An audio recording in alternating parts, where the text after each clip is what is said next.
ԵՊՀ ռադիոֆիզիկայի ֆակուլտետի դեկան Խաչատուր Ներկաարանյանը։ Հարգելի տիկնայք եւ պարոնայք, միանալով նախորդ հնչած բազում առաջարկներին, պիտի ասեմ այն, ինչի հետ այդքան էլ համամիտ չեմ կամ լիահույս չեմ։ Առաջինը,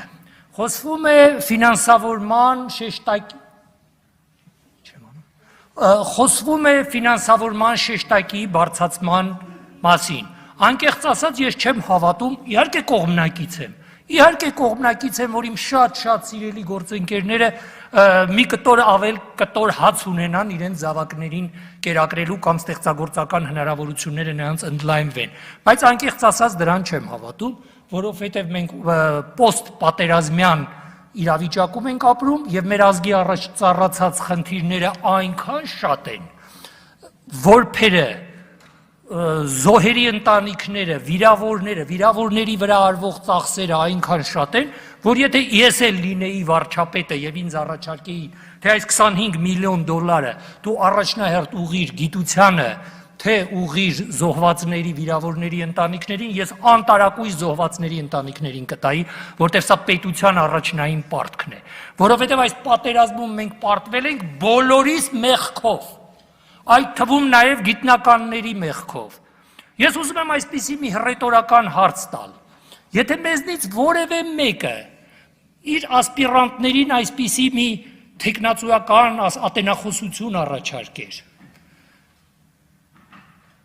ԵԱՀԿ Մինսկի խմբի համանախագահների առաջարկի, այսպես կոչված Լավրովյան պլանի ալտերնատիվա չունենալը, առաջիկա պատերազմում պարտվելու դատապարտվածությունը։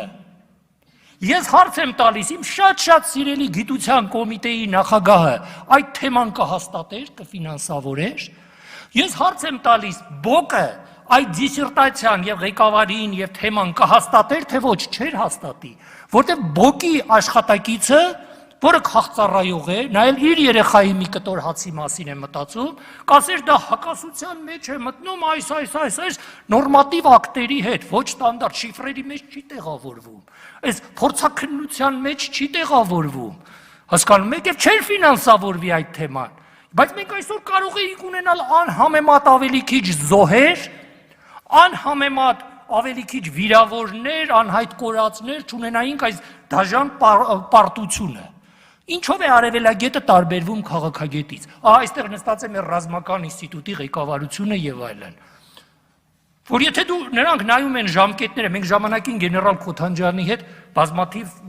հրապարակումներ ենք ունեցել Հայաստանում եւ արտասահմանում, դեռ տասնամյակներ առաջ, խաղաղ կարգավորման վերաբերյալ, որ եթե քաղաքագետները նայում էին հարցերը հետեւյալ կտրվածքով, ասենք, մի տարի, 5 տարի, 10 տարի, ապա արևելագետը հարցերին նայում է դարերի, հազարամյակների կտրվածքով։ Եվ ասիկ, առաջին նախագահը Հայաստանի Հանրապետության, որը նաև արևելագետ դոկտոր է եւ ֆունդամենտալ հետազոտող, նա զգուշացնում էր, որ խաղաղ կարգավորումը այլ դրակ չունի, բայց նրա առաջարկը այդպես էլ մեր հասարակական քաղաքական դաշտի համար, ընդհանրապես այս դիսկուրսի, հոլովույթի, քննույթի համար մնաց ընդամենը որպես մարգինալ առաջարկ։ Ես հիմա այստեղ չեմ եկել, ես ինքս ոչ մի կուսակցության անդամ չեմ, երբեք չեմ եղել Լևոն Տեր-Պետրոսյան քաղաքական գործչի թիմում, բայց անշուշտ հարգում եմ նրան որպես արևելագետ դոկտոր։ Հիմա եթե մեկ այդպիսի առաջարկ աներ, ասեր եկեք գնանք խաղաղ կարգավորման, լավագույն դեպքում նրանք կդիմեին, չէին իհարկե այրի ինչպես Ջորդանո Բրունոին, բայց մնացածը նույնն էր, որովհետև քարացած ավանդույթի, քարացած մտածողության մեջ դա չի տեղավորվում, ուրեմն այդ մարդը հաստատապես այդ ասպիրանտը գիտական կոչում չէր ստանա, իմ կողմից շատ սիրելի գիտության կոմիտեն էլ հաստատ այդ թեման չէր ֆինանսավորի, որտեղ դա ոչ ստանդարտ մտածողություն է։ Առնվազն այդ գիտաշխատողը կհայտնվեր մեկուսացված վիճակում։ Ինձ այս ելույթներից պարոն Բաղչանյանի ելույթը շատ դուր եկավ, ճիշտն ասած չնայած իր սրությանը, որովհետև խոսում էր ոչ ստանդարտ լուծումների մասին։ Պիտի հասկանանք, մենք հիմա կառավարությունից, կառավարությունն ով է, ընդհանուր փողի տնօրինողն է, Հա դա մեր ազգային փողն է, մեր պետական փողն է։ Իհարկե պիտի պահանջենք։ Բայց եթե նույնիսկ այդ 25 միլիոնը 50 միլիոն դոլար դառնա, դա մեկը միջազգային չափանիշներով հարց չի լուծելու։ Մենք Ռադիկ Մարտիրոսիչի հետ ես պատիվ եմ ունեցել ուղեկցել Ռադիկ Մարտիրոսեվիչին մի քանի անգամ իր արտասահմանյան ուղևորությունները դեռ 20 տարի առաջ։ Այն ամենամիջակ համալսարանները, որոնք ոչ Նոբելյան լաուրեատներ ունեն, ոչ միջազգային մրցանակներ ունեն, ոչ էլ մեր չափ միջազգային, ասենք օտարերկրյա պարգևներ, շքանշաններ եւ այլն, նրանց ֆինանսավորումը 300 միլիոն դոլար է։ Նույնիսկ ոչ զարգացած երկրներում, ասենք նույն Թուրքիայում կամ պոստխորհրդային տարածքում։ Հիմա այդ 25 միլիոնը, որ դառավ 50 միլիոն, միևնույն է, եկեք ճիշտն ասենք, որ դա էական փոփոխություն չի կարող մտցնել։ Իհարկե մի կտոր հացը կարևոր մարդ է, որտեղ մարդուն կարելի է վերջին հաշվով սովից սպանել կամ այնպիսի մի պայմաններ ստեղծել, որ խեղդել, ամենահանճարեղ մարդուն էլ միշտ ես այս Միլոշ Ֆորմանի ֆիլմով ասեմ, միշտ մի Սալիերի կճարվի, որը միշտ կարող է ուրեմն Մոցարտին խեղդել, մեկուսացնել, հա, այնպիսի մի պայմաններ ստեղծել, որ նրան ոչնչացնի։ Բայց ստեղծագործող մարդու համար շատ կարևոր է ստեղծագործական ազատությունը, եւ այդ ստեղծագործական ազատությունը ավելի կարևոր է, քան մի կտոր հացը։ Մեր արտագաղթած գիտնականների, դասախոսների իմ երկու ասպիրանտներն էլ հիմա նախկին Գերմանիայում են, մեկը Համբուրգի համալսարանում, մեկը Բերլինի Ֆրայ համալսարանում։ Նրանք փողի համար չեն գնացել, նեղացած են գնացել։ Նույնիսկ խորհրդային երանելի ժամանակներում մեր գիտության մշակույթի նախարարությունը գործել է մեր գիտության մշակույթի դեմ մեծավ մասամբ։ Եվ մեր գիտության չինովնիկները գործել են մեր գիտության դեմ։ Ես ուզում եմ սա հանկարծ որևէ կերպ իմ սիրելի պրոֆեսոր Վահրամ Դումանյանին առնչվի, այստեղ չի իրեն հեռակա ասեք օգնականները, որովհետև նա որպես պրոֆեսոր մեր գործընկերն է եղել տասնամյակներ, 30 տարի, եւ մենակ նրա համար, որ հիմա ինք այս հետպատերազմյան կառավարության մեջ է, ես իրեն որպես թշնամի իհարկե չեմ ընդունում։ Իհարկե պիտի կառուցողական դաշտում լինի մնանք։ Որտեղ ոչ կառուցողական դաշտը դա քաղաքացիական պատերազմ է, դա պրագմատիկ չի, դա լուծում չի, դա փակուղի է։ Եվ ոչ միայն կառուցողական դաշտում, բանավիճելով, սուր բանավիճելով, բայց սիրով բանավիճելով, իրար սիրելով, ամենաանկեղծ, ամենաբարդ խնդիրները լուծելով եւ ազատ արտահայտելով։ Մենք ինչի ենք ակադեմիկոս Ռադիկ Մարտիրոսյանին, հին համալսարանականներս, ես ասում եմ, ես քծնելու որևէ բան չունեմ, քառորդ դաշ ղեկավարում եմ, ուրեմն ԵՊՀ թուրքագիտության ամբիոնը, ունեմ օտարերկրյա պետական հնարավոր բոլոր պարգևները եւ նյութական, այսպես ասած, բարեկեցություն, այնինչ որ կարելի է ստանալ արտերկրում, եւ ունեմ երկու ասպիրանտ, որոնք օտարերկրյա շքանշաններ, պարգևներ են ստացել։ Սա հայ գիտակրթական պատմության մեջ բացառիկ դեպք է։ Это не гордыня, это гордость։ Սա մեծամտություն չի, ես իրավունք ունեմ իմ աշակերտներով հպարտանալ, պարոն Հայրապետյանը շատ լավ ճանաչում է, բոլորովին վերջերս Ղազախստանի նախագահ Տոկաևի հրամանագրով Շուշանիկ Խաչատրյանը իր համակուրսեցին ստացավ բարեկամության 2-րդ աստիճանի շքանշան, եւ իր մյուս համակուրսեցին Ամալիա Պետրոսյանը ստացավ Թուրքմենստանի նախագահի մրցանակ, թուրքմենական մշակույթի պրոպագանդման մեջ բացառիկ գործի համար։ Հիմա ես նրանով իհարկե հպարտանում եմ։ Եվ իհարկե սա մեր գիտակրթական համակարգի առաջ կածառացած խնդիրներից է։ Ունենք պրոբլեմներ, իհարկե ունենք պրոբլեմներ։ Սիրելի պրոֆեսոր Դումանյանը խոսեց ուրեմն բուհերի օպտիմիզացիայի մասին։ Այդ օպտիմիզացիան էլ պիտի խելքով արվի։ Նախ իմ դասընկեր Լևոն Մկրտչյանը 5 անգամ եղել է գիտության կրթության նախագահ, 4 թե 5 անգամ։ Ավելի լավ կհիշեն հիշողները, ուրեմն այն ժամանակ էլ միշտ խոսում էին բուհերի ուրեմն օպտիմիզացիայի մասին։ Բայց չէին կարողանում, որտեղ ռեալ կյանքում դա իրականանալի չի։ Եվ իրականացումն էլ պիտի մտածված ալգորիթմով լինի։ Սա միանշանակ է։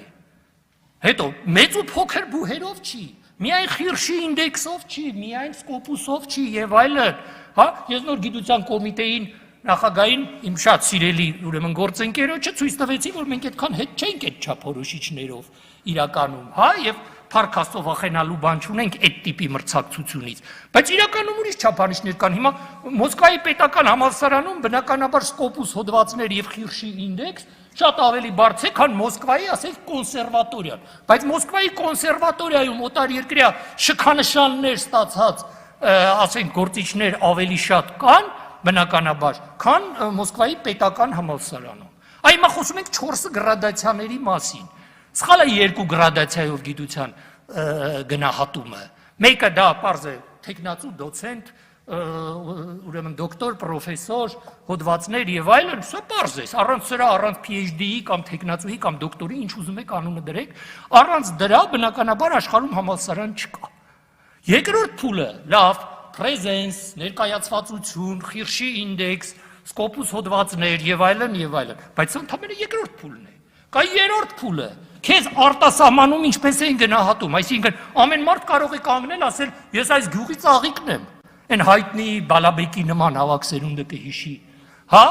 բայց հո այդպես չի, ուրեմն աշխարհում ինչպես ես դու ընթան, ես համաձայն չեմ, որ պետք չի գիտությունից ոչինչ ակնկալել, առաջին հերթին գիտությունից, նաև հումանիտար գիտությունից, պետությունը, հարկատուն, հասարակությունը, կառավարությունը իրավունք ունի պահանջելու այն, ինչ կարող է անել միայն գիտնականը կամ ստեղծագործող անհատականությունը։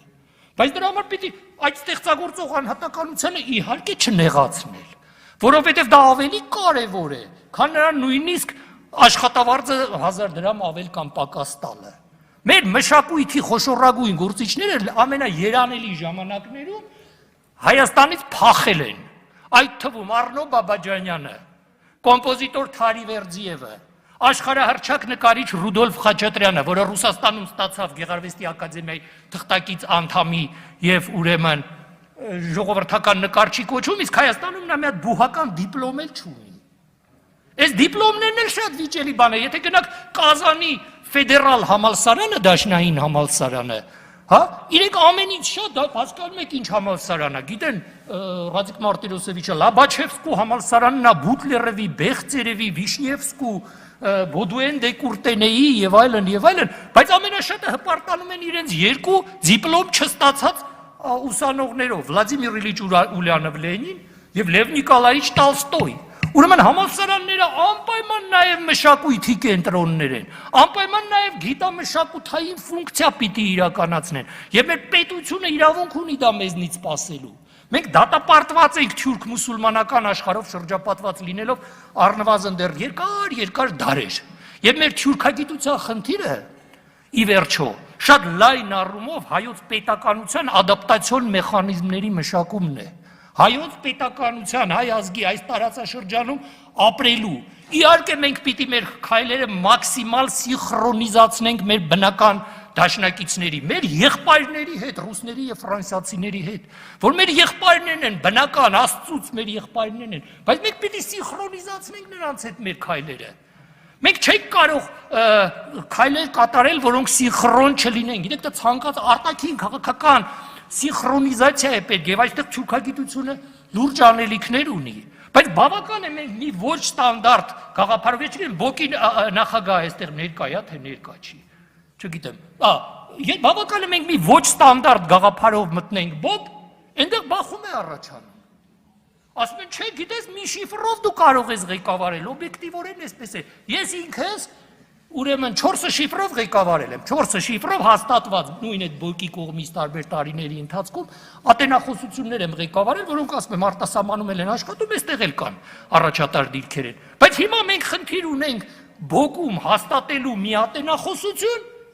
որի համար դեռ չպաշտպանված, արդեն Ղազախստանի նախագահ Տոկաևը իր հրամանագրով ուրեմն երկրորդ աստիճանի շքանշան է տվել միակ հային 10 միլիոնի մեջ։ Բայց բախում է, Բոկի աշխատողը քաղծառայող է, ասենք այդ բաժնի վարիչը, ասում է, բայց ես կառավարության որոշում եմ խախտում, Սաֆարյան ջան։ Հա? Ուրեմն պիտի գտնենք այդ ալգորիթմները, ոչ ստանդարտ լուծումների։ Ես խոստանում եմ, պարոն Հայրապետյան, այլևս երբեք չգալ, ես հասկանում եմ, որ երկար եմ խոսում։ Ներող կլինեք։ Ուրեմն խոստանում եմ, երբեք այլևս չգալ, ես 25 տարի չեմ մասնակցել ներհայաստանյան ուրեմն միջոցառումների եւ 10 անգամ ավելի շատ խոսել եմ ղազախական, թուրքմենական, թաթարական, մոսկովյան հեռուստաալիքներով, քան ասենք հայաստանյան։ Հիմա այս հնարավորությունը եղել է թույլ տվեք շարքային պրոֆեսորների, շարքային ամբիոնի վարիչների անունից ձեզ քանա ասեմ։ То, что наболело, да, в душе։ Բայց իհարկե մենք հիմա հայտնվել ենք անելանելի վիճակում, բայց բոլորիս մեղքով ենք հայտնվել։ Բոլորիս հավասար, որ ասում են ով էր մեղավոր, բոլորս մեկն էլ ես որ չեմ կանգնել եւ այդ չեմ խեղտել գիտության կոմիտեին, որ ցույց տամ, որ Լավրովյան պլանը չունի ալտերնատիվա, որ պետք չի երեխեքին տանել կոտորել, որ նույն Նիկոլ Փաշինյանը, Սերժ Սարգսյանը կարողանային ավելի ազատ ժողովրդի հետ դիալոգ վարեին, երկխոսություն, ավելի ազատ, ավելի բաց երկխոսություն, ու մենք չունենայինք այդ զոհերը, չունենայինք այդ նյութական մյուս բարոյական կորուստները։ Իհարկե, այստեղ շատ ճիշտ խոսվեց, որ պետք է մտքի թռիչք լինի, երազանք լինի, բայց մարդը խոզից ինչով է տարբերվում։ Հիշում եք Ռադիկ Մարտիրոսյանը, մեկը հարցրեց Գուրգեն Սահակյանին, ասում է Վիկտոր Համբարձումյանի ուսմունքից հայ ժողովրդին ինչ պրագմատիկ օգուտ կա, հա։ Գուրգեն Սահակյանը շուռ եկավ, ասեց այն օգուտը կա, որ խոզը մեկ-մեկ գլուխը բարձրացնում է աստղերին է նայում։ Հա, այդ օգուտը կա Վիկտոր Համբարձումյանի ուսմունքից, բայց այն ինչ որ կարող է անել գիտությունը, ոչ ոք չի կարող անել։ Բնականաբար, այն ինչ որ կարող է անել մշակույթը, համալսարանը գիտամշակութային ոչ ստանդարտ լուծումների առումով։ Միշտ հանճարը պարադոքսալ է։ И гений парадоксов друг. Мишт, и опыт сын ошибок трудных, и гений парадоксов друг. Չիկ այլ կերպ չի կարող լինել։ Լավ, որ չասեն Պուշկինին ա ցիտում, մի հատ էլ մեր Պարուշ Սևակի, հա, եւ այլ մի մաշտոցանում։ Այնտեղ է ծնվում հանճարը, որտեղ էլ չի մնում ոչ մի ճար։ Չէ, վերջացնում եմ։ Ես խնդրում եմ գիտության, կրթության, համապատասխան, ես խոստանում եմ այլևս երբեք չգալ, խոստանում եմ խնդրում եմ գիտության, կրթության օրենքում հաշվի առնել բոլոր ոչ ստանդարտ լուծումները, որտեղ այդ ոչ ստանդարտ լուծումներն են մեր միակ փրկուղակը, եւ հաշվի առնել ստեղծագործական կազմակերպությունների, ստեղծագործական անհատների ազատությունը։ Շնորհակալություն, ներողություն, հազար Հարգելի գործընկերներ, առաջարկում եմ այնուամենայնիվ